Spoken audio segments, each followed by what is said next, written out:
తమిళనాడు ముఖ్యమంత్రి జయలలిత ఆరోగ్యంపై ఇంకా ఆందోళనకరమైన పరిస్థితులే కొనసాగుతున్నాయి.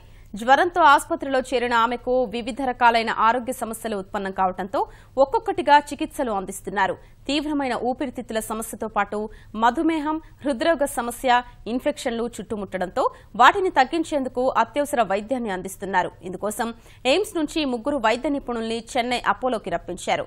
సమగ్ర వైద్య చికిత్సను అందించేందుకు ఆమె సుదీర్ఘకాలం ఆసుపత్రిలోనే ఉండాల్సి వస్తుందని అపోలో ఆసుపత్రి ప్రకటించింది. తమిళనాడు ముఖ్యమంత్రి జయలలిత సుదీర్ఘకాలమే ఆసుపత్రిలో ఉండి చికిత్స పొందాల్సి ఉందని చెన్నైలోని అపోలో ఆసుపత్రి పేర్కొంది. మధుమేహం, ఊపిరితిత్తుల సమస్య, హృద్రోగ సమస్య, ఇతర ఇన్ఫెక్షన్ల కారణంగా సమగ్ర వైద్య చికిత్సా ప్రక్రియను ఆమెకు అందిస్తున్నారు. ఆమె ఆరోగ్య పరిస్థితికి సంబంధించి రాత్రి 2 పేజీల ఆరోగ్య బులెటిన్ను విడుదల చేసిన అపోలో వైద్యులు వివిధ రకాల చికిత్సలకు సంబంధించి నిపుణులు ఆమెకు వైద్యం అందిస్తున్నట్లు వెల్లడించారు. ఎయిమ్స్కు చెందిన ఊపిరితిత్తుల వ్యాధి నిపుణుడు డాక్టర్ ఖిల్నాని, హృద్రోగ నిపుణుడు డాక్టర్ నితీష్ నాయక్, అత్యవసర చికిత్సా వైద్య నిపుణుడు అంజన్ త్రిఖా ఆమెకు అత్యవసర చికిత్సలను నిర్వహించారు. 2 రోజుల పాటు ఈ బృందం ఇక్కడే ఉండి ఆమె ఆరోగ్య పరిస్థితిని సమీక్షించనుంది.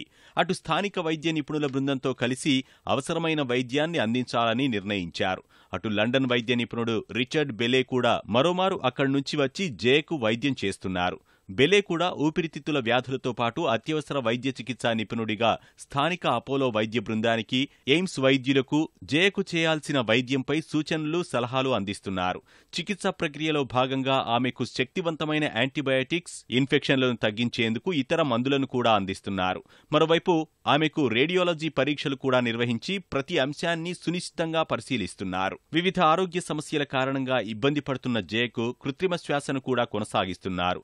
ఆమె ఆరోగ్య పరిస్థితిలో ఏ తేడా వచ్చినా తక్షణం స్పందించేందుకు అపోలో వైద్యుల బృందం నిరంతరం పర్యవేక్షిస్తోంది.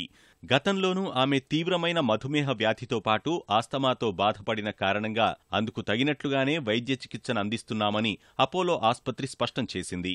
ప్రస్తుతం ఆమెకు అందిస్తున్న కృత్రిమ శ్వాసను కొనసాగిస్తున్నామని, నెబులైజేషన్ ప్రక్రియ, ఊపిరితిత్తుల్లో నెమ్ము పోయేందుకు అవసరమైన మందులు అందిస్తున్నట్లు పేర్కొంది. శక్తివంతమైన యాంటీబయోటిక్స్, ఆహారాన్ని, ఈ చికిత్సలకు అనుబంధంగా వైద్యాన్ని అందిస్తున్నామని వైద్యులు చెబుతున్నారు. అయితే ఈ వరుస చికిత్సలను అందించేందుకు సుదీర్ఘకాలం ఆసుపత్రిలోనే ఉండాలని స్పష్టం చేశారు. ఆసుపత్రిలో చికిత్స పొందుతున్న జయలలితను చూసేందుకు శశికళ సమీప బంధువు, మాజీ దత్తపుత్రుడు సుధాకరన్ వచ్చినప్పటికీ అనుమతించకపోవడంతో ఆయన గేటు బయట నుంచే వెనుదిరిగారు. జయలలిత ఆరోగ్యం మెరుగుపడాలంటూ అన్నాడీఎంకే కార్యకర్తలు, నేతలు గేటు బయట పూజలు నిర్వహించారు. మరోవైపు జయ ఆరోగ్యం మెరుగుపడి ముఖ్యమంత్రిగా అధికార విధులు నిర్వర్తించేంత వరకు తమిళనాడులో రాష్ట్రపతి పాలన విధించాలంటూ భాజపా నేత సుబ్రహ్మణ్య స్వామి ట్వీట్ చేశారు.